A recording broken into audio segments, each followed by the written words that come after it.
أعوذ بالله من الشيطان الرجيم بسم الله الرحمن الرحيم پناه وړم الله پاک ته له رټلې شوي شیطان نه. شروع کوم په نامه د الله چې ډېر مهربان او پوره رحم لرونکی دی. قل أعوذ برب الناس. ای محمد صلی الله علیه وسلم ووایه چې زه پناه وروړم د خلکو رب ته، ملك الناس، چې د خلکو پاچا دی.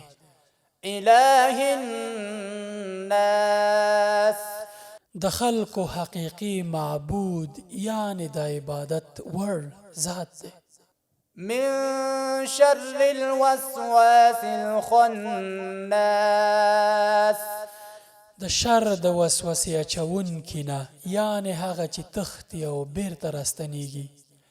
الذي يوسوس في صدور الناس، هغه چې د خلکو په سینو کې وسوسې اچوي.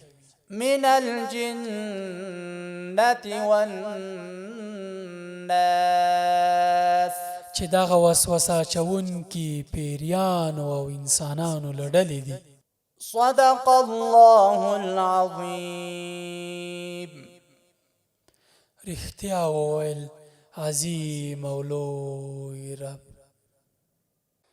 وإذا سألك عبادي عني فإني قريب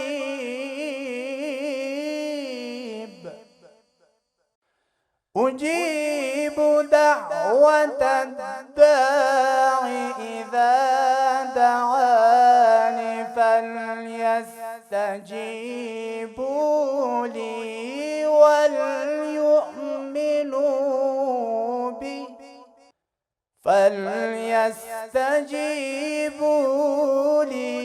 وليؤمنوا بي لعلهم يرشدون.